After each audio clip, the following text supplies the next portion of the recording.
պետք է ուղղակի կարողանաս գնահատել, թե այդ մարդը ինչ վիճակում է ստացել եւ ուր է հասցրել։ Հիմա եթե փոքր միջին բիզնեսը 98 թվականին կազմել է համախառն ներքին արդյունքի 13%, 2008 թվականին արդեն կազմել է 46%։ Երևի լավ կյանքից է, չէ՞, դա կատարվել լավ պայմաններից։ Հիմա նայեք իրենք ինչ վիճակում են ստացել եւ ինչ վիճակում է հիմա, օրինակ այս 8 տարում։ Չի ավելացել ընդհանրապես։ Փոքր միջին բիզնեսի վիճակը վատթարացել է։ Ովքեր կարողացել են 22 թվականից հետո այդ սանկցիաների շրջանցման այդ ճանապարհով ինչ որ բան բերել տանել Ռուսաստան, նրանք ինչ որտեղ նորմալ վիճակում են։ Բայց սա կախված է կոնկրետ իրավիճակի հետ։ Սա արտադրական հզորություն չի ավելացրել ընդհանրապես։ Եվ այն օրը, երբ սանկցիաներից Ռուսաստանը ազատվի, լրջագույն պրոբլեմա ունենալու Հայաստանի տնտեսությունը, կոլապս է լինելու, ուղղակի ես դրա մեջ չեմ կասկածում։ Հիմա խոսքը գնում է այնպիսի պոտենցիալ ստեղծելու մասին, որը հարատևելի լինի, որը աշխատի։ Հիմա մեր առաջարկը սա է։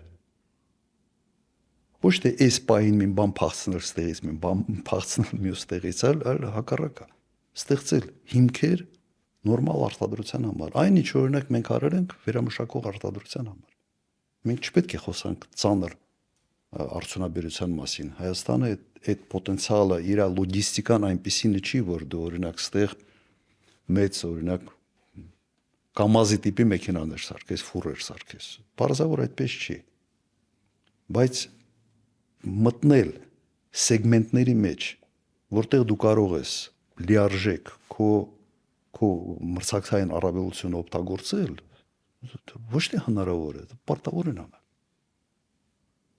Ես մի օրինակ մեկ անգամ մենք քննարկելուց մի օրինակ բերել էի, Հարավային Կորեան եղել է ագրարային երկիր, խորը ագրարային երկիր, հետամնաց ագրարային երկիր։ Հարավային Կորեան այսօր արդյունաբերական հսկա է, եւ դա արվեց կառավարության առաջնորդների հետևողական քաղաքականության շնորհիվ։ 15-20 տարում երկրի պատկերը փոխվեց։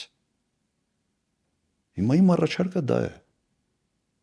Ես չեմ տեսնում, որ մենք մեր ծննդաբերությունը դառնալու ենք միջին 10-12 երեխա։ Ու դժվար է պատկերացնել Հայաստանում այդ պատկերը։ Մենք պետք է դեմոգրաֆիկ հարցերով զբաղվենք, բայց պետք է այնպիսի տնտեսական մոդել ստեղծենք, որ Հայաստանը այլ կերպ պետք է զարգանա։ Այնինչ տեսնում եմ, սա ավելի շատ sense առևտուր, ավելի շատ ծառայություններ, առևտուր, ծառայություններ։ Հենց այդ ոլորտից է։ Լավ է, սա պետք է լինի, բայց սա հարատևելի հիմքեր զարգացման համար չի ստեղծում։ Այդ տեսանկյունից շատ հետաքրքիր է նաև Իսրայելի փորձը։ Ինչպես են իրենք բարձր տեխնոլոգիաների ոլորտում կայացրել երկիրը։ Ես այսօր որևէ sense նպատակաուղղված քայլ այդ ուղղությամբ չեմ տեսնում։